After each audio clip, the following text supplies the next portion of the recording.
Hello viewers, இன்னைக்கு நம்ம பார்க்க போறது ஒன் பீஸ் எபிசோட் 629 பார்ட் 1.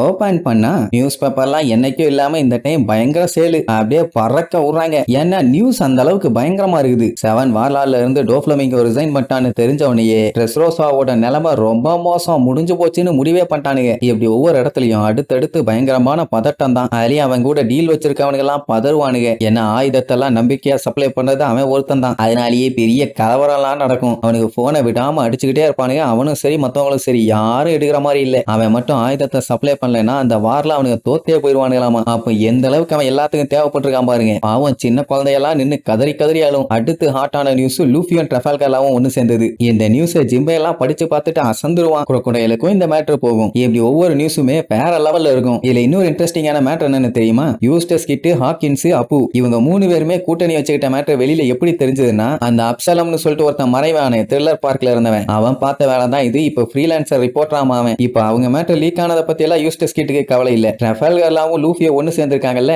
அதுதான் பெரிய ஷாக்கே. சொல்ல போனா இவனுங்க 3 பேரும் ஒன்னு சேர்ந்ததே அந்த 4 எம்பையர்ல ஒரு ஆளை காலி பண்றதுதான். கண்டிப்பா அவங்களும் அதுக்கு தான் சேர்ந்திருப்பானுங்க. முதல்ல அது என்னன்னு தெரிஞ்சுக்கணுமா. அதே நேரம் அந்த டோஃப்ளமிங்கோ யாரு போன் காலை எடுக்காதவன் ட்ரஃபால்கர்லாவோட போனை மட்டும் அட்டன் பண்ணி, நான் வார்லார்டு பொசிஷன்ல இருந்து நீ சொன்ன மாதிரியே ரிசைன் பண்ணிட்டேன் அப்படின்னு அவங்க சொன்ன உடனே இங்க அனல் பறக்கும். அவன் போனை எடுத்துட்டான்னு உடனே லூஃபி டே டோஃப்ளமிங்கோன்னு கத்திட்டு வருவான். உசோப்பு சத்தம் போடாரா, சைலண்டாரா, அவனுக்கு கேட்ட போதுன்னு கத்துவான். ஆனா நம்மாலே ட்ரஃபால்கர்லா கிட்ட இருக்க போனை புடுங்கி, டேய் நான் தான் monkey D Luffy, king of the பைரட்டா மாற போறவேன்பா. உடனே தலையிலேயே ஒரு அடியை போட்டு வாய முடுறா, ஏன்டா உசுர வாங்குறேன்பா. அப்போ லூஃபி கேட்கற மாதிரி இல்ல, டே டோஃப்ளமிங்கோ நீ என்ன முட்டா பையலாடா, நீ அந்த சீசரோட பாஸ் தானே. அவன் பிரவுன் பியர்டையும் குழந்தைகளையும் படாத பாடுபடுத்திட்டு இருந்தான் தெரியுமா உனக்கு. இந்த டைம் அவங்களை காப்பாத்திட்டோம். அதனால அந்த நாயை உங்ககிட்ட ஒப்படைக்கிறோம். இதுக்கப்புறம் ஏதாச்சும் அவன் அந்த மாதிரி பண்றான்னு தெரிஞ்சது அப்புறம் நான் வந்து அடிக்கிற அடியில அவன் பல்லுகள் எல்லாம் தெரிச்சிருமா. டோஃப்ளமிங்கோக்கே புரியுது இவன் இப்படித்தான். அதனால தேவையில்லாம பேசுறதை விட்டுட்டு, ஏப்பா உங்க அண்ணன் செத்ததுக்கு அப்புறம் 2 வருஷம் ஆளையே காணோம், எங்க போனேன் என்ன பண்ணிட்டு இருந்தேன், ஏப்பா அது எதுக்குடா உன்கிட்ட சொல்லணும், அது எதுக்கு கண்ட நாய் உன்கிட்ட சொல்லணும்பா. அவன் அதுக்கெல்லாம் கோவப்பட மாட்டான். நான் உன்னை பார்க்கணும், ஏன்னா உனக்கு ரொம்ப தேவைப்படுற விஷயம் என்கிட்ட ஒண்ணு இருக்குது, ரொம்ப ரொம்ப முக்கியமான விஷயம்பா. லூஃபிக்கு தேவைப்படுற விஷயமான எல்லாத்துக்குமே ஷாக்கு. எல்லாம் வேற லெவல்ல என்னவா இருக்கும்னு பயங்கரமா யோசிச்சா நம்ம பையன் யோசிப்பான் பாருங்க. அடேங்கப்பா எச்ச ஒழுகிக்கிட்டு டெலிஷியஸான மீட் வச்சிருக்கியாப்பா, அதை பத்தி தானே பேசுற, எனக்கு அதுதான் வேணுங்கிற மாதிரி சொல்லுவானா. ட்ரஃபால்கர்லாவால தாங்க முடியல. அடே லூசு பாயில, அவனை தேவையில்லாம கடுப்பேத்திட்டு இருக்காரா, சும்மா சொன்னா அவன் கேட்கவே மாட்டான். ஒருவேளை 2 அண்டா கரியா இருக்குமோ இல்ல 3 அண்டா கரியா இருக்குமோன்னு பயங்கரமா இமேஜினேஷனுக்குள்ளேயே போயிருவான். எப்படி பயங்கரமான எனிமி கூட பேசிக்கிட்டு இந்த மாதிரி இமேஜினேஷனுக்குள்ள போனான்னா யோசிச்சு பாருங்க பையன் எந்த லெவல்ல அவனை மதிச்சிருக்கான்னு. அடே அவன் அட்டாக்க பத்தி பேசிட்டு இருக்கான்டா, ஏந்திரின்னு சொன்னா ஒருவேளை 100 அண்டாவா இருக்குமோ ஒருவேளை 200 அண்டாவா இருக்குமோன்னு மறுபடியும் அவன் பாட்டு உளறிட்டே தான் இருப்பான். அம்மா பயல மாத்த முடியாதுப்பா. அப்புறம் தான் ட்ரஃபால்கர்லா ஆரம்பிப்பான். அதெல்லாம் விட்டு தள்ளு, நாங்க சீசரை உங்ககிட்ட ஹேண்ட் ஓவர் பண்ணிடுவோம்னு சொல்லுவானா. பண்ணித்தான் தம்பி ஆகணும். இன்கேஸ் நீங்க அவனை தூக்கிட்டு அங்க இருந்து எஸ்கேப் ஆகணும்னு முடிவு பண்ணீங்கன்னா என்ன நடக்கும் ஏது நடக்கும்னு உங்களுக்கே நல்லா தெரியும். அதனால கேர்ஃபுல்லா இருந்துக்குங்கன்னு என் பார்ட்னரோட வாய்ஸை கேட்டு அவன் இருக்கிறத கன்ஃபார்ம் பண்ணிக்கணும் பானா. உடனே மைக்க நீட்டுவான்.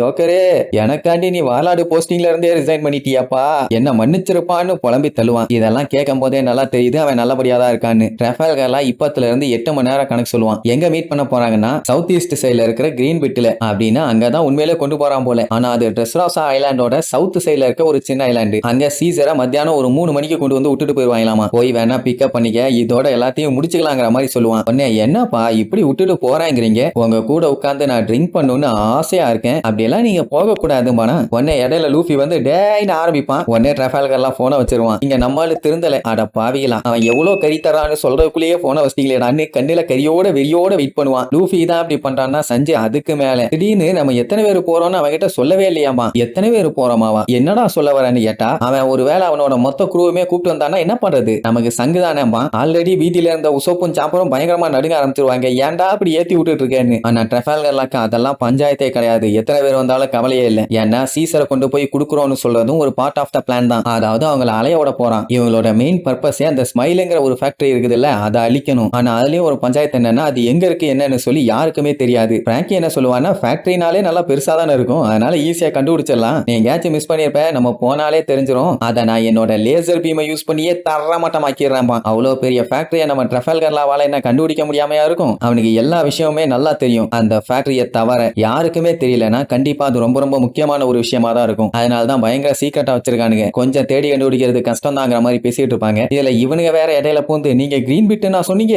அங்கேயா போறீங்க அப்படி இப்படின்னு வீதியில கேட்பாங்க. அதெல்லாம் ஒண்ணு கவலைப்படாதீங்க, நம்ம கப்பலை ட்ரெஸ்ரோசால தான் கொண்டு போய் விட போறோம் பானா. அப்பதான் கொஞ்சம் நிம்மதி ஆவாங்க. உடனே லூஃபி ட்ரஃபல்கர் ஆகிட்ட ட்ரெஸ்ரோபாக்கெல்லாம் போயிருக்கியான்னு கேட்பான். ட்ரெஸ்ரோபானா கிளவின்னு அர்த்தம். ஐயோ அது ரோபா இல்ல ரோசா, நான் அந்த இடத்துக்கெல்லாம் போனதில்ல, ஆனா அது அந்த கிறுக்கனோட கிங்டம்னு சொல்லுவான். சரி ஒண்ணு கவலைப்படாத, எப்படி அங்க போய் என்ன பஞ்சாயத்து என்னன்னு கண்டுபிடிச்சிடலாம், எல்லாமே ஒரு ஜாலியான அட்வென்ச்சர் தானேப்பா. இல்ல வேற அவனுக்கு ட்ரெஸ்ரோசாக போகணுமாமா, வானோ கிங்டம் பார்க்கணுமாமா, பையன் வேற லெவல் ஆர்வத்துல இருப்பான். அவனோட க்ரூ மெம்பர்ஸ் எல்லாம் வாயை மூடிட்டு கேட்பாங்க, ஏன்னா எல்லாத்துக்குமே தெரியும் அவன் என்ன சொல்லுவான் ஏது பண்ணுவான்னு. ஆனா ட்ரஃபல்கர்லாம் நீ பிளான சேஞ்ச் பண்ணாதன்னு கத்திட்டு இருப்பானா. கண்டுக்காம சஞ்சே எனக்கு பசிக்குது, சோத்தா போடு, இன்னைக்கு என்ன சோறுன்னு கேட்டா சாண்ட்விச் சாப்பிடு, எனக்கு காட்டன் கேண்டி சாண்ட்விச் வேணும்பா, ரோபினி எனக்கு டீ வேணும்பா. இப்படி ஆளுக்கு எவ்வளவு பெரிய பஞ்சாயத்தை ஃபேஸ் பண்றோன்னு சீரியஸாவே இல்லாம அவங்க பாட்டுக்கு சாப்பிடுற வேலையை பார்த்துட்டு போவாங்களா. அதை பார்த்துட்டு ட்ரஃபல்கர்லாம் அப்படியே வாயை பொளந்துருவான். அதுக்கப்புறம் அவங்க சாண்ட்விச்னு கத்திட்டு இருந்த உடனே இவனும் எனக்கு சாண்ட்விச்சா பிடிக்காரான்னு கத்துவான். அதாவது அவனுமே இப்ப அவங்க கூட சிங்க் ஆயிட்டான். சரி அதுக்கப்புறம் எல்லாம் லைனா உட்காந்து சாப்பிட ஆரம்பிப்பாங்க. நிஜமாவே ட்ரஃபல்கர்லாக்கு பிரெட் பிடிக்கல, அவன் ரைஸ் கேக் தான் சாப்பிட்டுட்டு இருப்பான். அப்பதான் அந்த சாமுராய் ஒரு மேட்டர் சொல்லுவான். ஆக்சுவலா இவங்க நிஜமாவே சேல் பண்ணி போன இடம் பேரு ஜவ். அதுக்கு முன்னாடி ட்ரெஸ்ரோசால இறங்கி அங்க இருந்து கிளம்பலான்னு பிளான் பண்ணிருக்காங்க. இதுல கோஇன்சிடென்ஸ் என்னன்னா சீசரை ஹேண்ட் ஓவர் பண்ணிட்டு ஸ்மைல் ஃபேக்டரியை அழிச்சிட்டு இவங்க நேரா ஜவ்ங்கிற ஐலாண்டுக்கு தான் போறாங்க.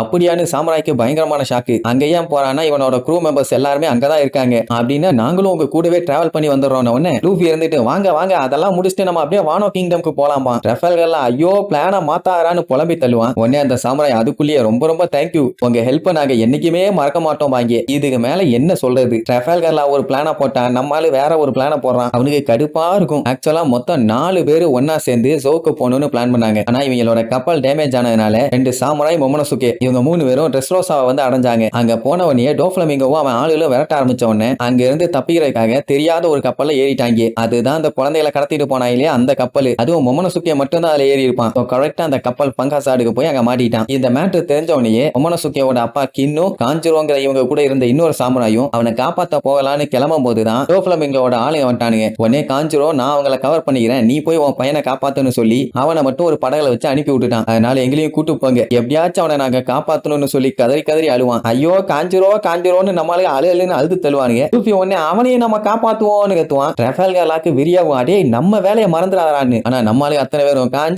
காஞ்சிரோன்னு கத்திட்டே கிடப்பாங்க. அப்படியே கட் பண்ணி ட்ரெஸ்ரோசால ஒரு கோட்டையை காட்டுறாங்க. அங்க மொத்தம் 4 சீட் இருக்கும். அதுல 2 பேர் வந்து உட்கார்ந்து இருப்பாங்க, மிச்சம் 2 பேர்த்த காணும். அதுல ஒரு ஆள் யாருன்னா டோஃப்ளமிங்கோ. அப்ப கரெக்டா உள்ள என்ட்ரி கொடுத்து அவங்கள வெயிட் பண்ண வச்சதுக்கு நெம்ப ஷாரிமா. அவ்வளவுதான்.